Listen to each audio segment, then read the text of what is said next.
తప్పు చేసినారు, అది కనుక్కున్నాము అని ఈడీ వీళ్ళని అరెస్ట్ చేసింది, అటాచ్ చేసింది ప్రాపర్టీస్ను.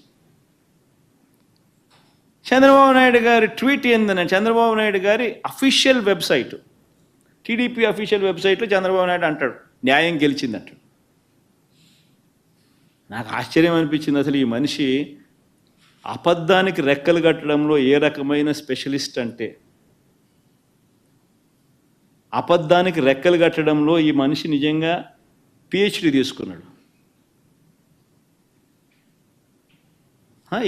దాంట్లో ఏమని రాస్తాడు? నిజం నిలిచింది, న్యాయం గెలిచింది. స్కిల్ డెవలప్మెంట్లో అక్రమ కేసులు పెట్టిన జగన్మోహన్ రెడ్డికి చెంప పెట్టులా, చంద్రబాబు గారికి ఎటువంటి సంబంధం లేదని క్లీన్ చిట్ ఇచ్చింది ఈడీ.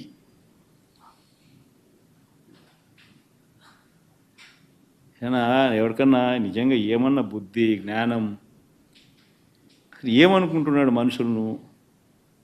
మనుషులకు చదువు రాదనుకుంటాడా? మనుషులు చదవలేరు అనుకుంటాడా? మనుషులకు తెలియదు అనుకుంటాడా?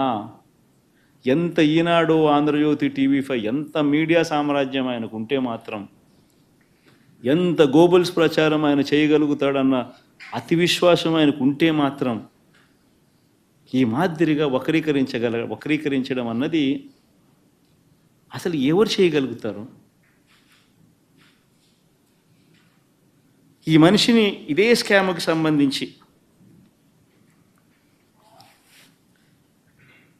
నిందితుల ఆస్తులు ఈడీ అటాచ్ చేస్తే దీనికి సమాధానం ఏమిటి అంటే చెప్పడు. మరోవైపున ఈ మాదిరిగా తాను రాసుకుంటాడు, ఈ మాదిరిగానే దీనికి వత్తాసు పలుకుతుంది ఆ ఈనాడు, వత్తాసు పలుకుతుంది ఆ ఆంధ్రజ్యోతికి, వత్తాసు పలుకుతుంది ఆ టీవీ5.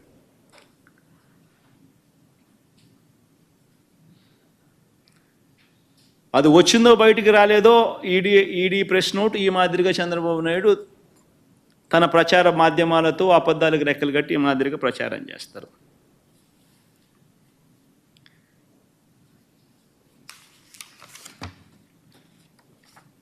చంద్రబాబు నాయుడు గారు ఎందుకు ఈ మాదిరిగా అబద్ధాలకు రెక్కలు కడతా ఉన్నాడు?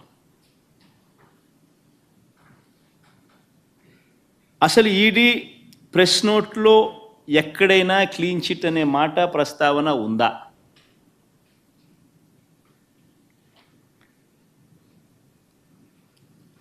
సుమన్ బోసు, వికాస్ కల్వేర్కర్ ఈ డబ్బులు ఎక్కడి నుంచి వెళ్ళాయి?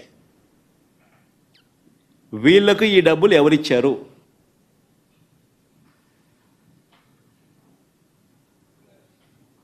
ఈ అరెస్ట్ చేసిన మనుషులకు, ఈడీ అటాచ్ చేసిన ఈ ఆస్తులకు డబ్బులు ఎవరిచ్చారు?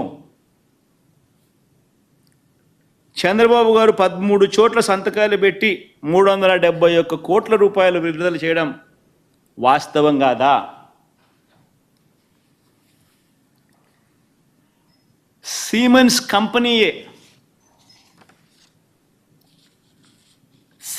కంపెనీయే ఆ డబ్బులు మాకు ముట్టలేదు, మాకు సంబంధం లేదు అని చెప్పిన మాట వాస్తవం కాదా? తమకు ఎలాంటి డబ్బు ముట్టలేదని జర్మనీలో ఉన్న Siemens original company Noida magistrate ముందు వాగ్మూలం ఇవ్వడం వాస్తవం కాదా?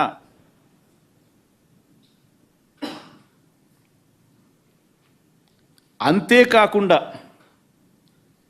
సీమెన్స్ సంస్థ ఈ డబ్బు పక్కదారి పట్టించే విషయాన్ని తమ అంతర్గత ఇన్వెస్టిగేషన్లో కనుక్కున్నాము అని, అది తమ ఇండియా విభాగానికి చెందిన మాజీ ఎండి సుమన్ బోస్ కంప్యూటర్లు, ఫోన్లను పరిశీలిస్తే బయటకు వచ్చిందని, డబ్బు పూణే నుంచి హైదరాబాదుకు వెళ్ళిందని,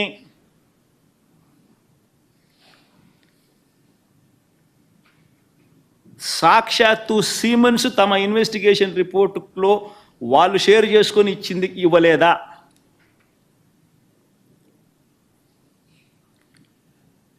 ఇక రాబోయే రోజుల్లో చంద్రబాబు నాయుడు పిఏను శ్రీనివాస్ను ఈడీ అరెస్ట్ చేయదా?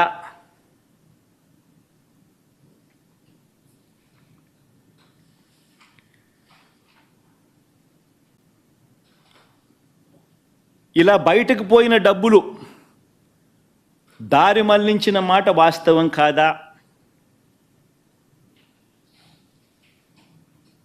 అలా బయటకు వెళ్ళిన సొమ్ము మళ్ళీ తిరిగి హవాలా మార్గంలో చంద్రబాబు జోబిలోకి చేరడం వాస్తవం కాదా? దొంగలు కలిసి ఊళ్ళు పంచుకోవడం అంటే ఇది కాదా?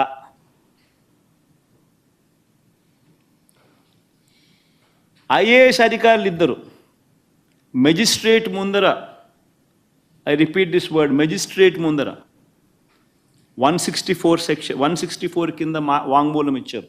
ఇద్దరు ఐఏఎస్ ఆఫీసర్లు మెజిస్ట్రేట్ ముందర వాంగ్మూలం ఇచ్చారు 164. తాము చంద్రబాబు గారి ఆదేశాల మేరకే డబ్బు విడుదల చేశాము అని. ఇద్దరు ఐఏఎస్ అధికారులు. ఇది వాస్తవం కాదా?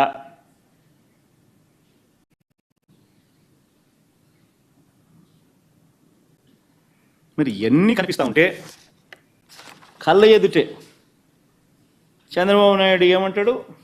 అదే మళ్ళీ ప్లే చేయండి అబ్బాది. ఏమంటాడు చంద్రబాబు నాయుడు?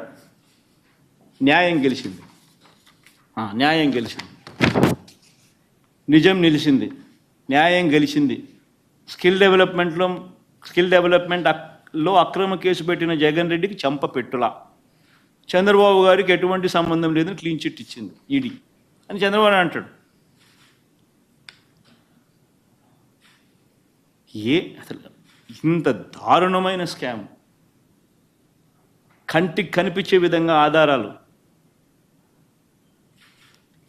ఈడీ సైతం యాక్టివ్గా ఇన్వెస్టిగేట్ చేస్తూ ఉంది. ఈడీ సైతం ఇది వాస్తవమే అని వాళ్ళు ధృవీకరించుకున్న తర్వాత వాళ్ళ అటాచ్మెంట్